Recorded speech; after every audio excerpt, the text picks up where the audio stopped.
Today's case study follows Mike, who's a college student.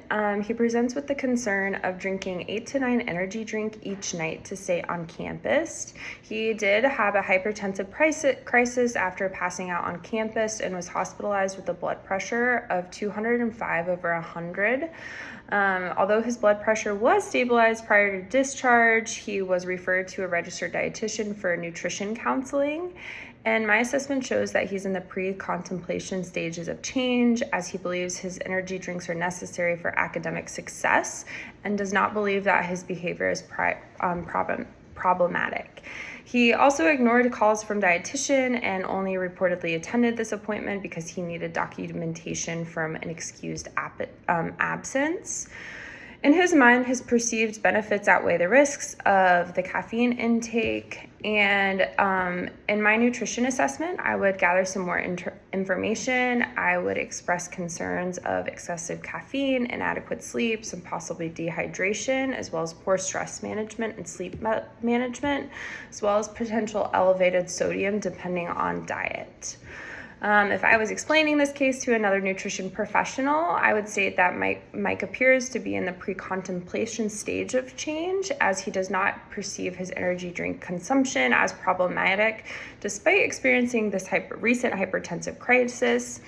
My recommendation would be initial counseling should focus on primarily motivational interviewing, as that shows to be the most effective counseling strategy for patients in this stage of change, and efforts to kind of increase awareness, explore discrepancies between his academic goals and his health outcomes, as well as building intrinsic motivation rather than prescribing immediate behavior change. So hi, Mike. How are you doing today? I'm doing well. How are you? Good. Great to see you. Tell me a little bit what happened to you last week. Yeah, I was studying, finals, they get to you, and I passed out after drinking some energy drinks in the library. Oh, that sounds scary. Yeah, it wasn't great. Did you have to go in an ambulance? We did. Yep. They took me to the hospital and put me on an IV and stuff, and told me my blood pressure was really high, so Yeah. That was not great. That sounds like it was really scary. Would it be okay if we talk a little bit about the potential kind of implications of these energy drinks on your health? Yeah, I guess so. I mean, I kind of need them. I've been drinking a lot of them because I gotta stay up and study. It's pretty important to me. Yeah.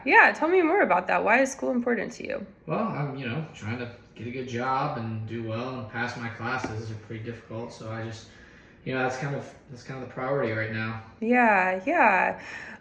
What classes are you taking? Oh, just a bunch of different ones for pre-med. So Yeah, busy. stressful Yeah. major. It sounds like.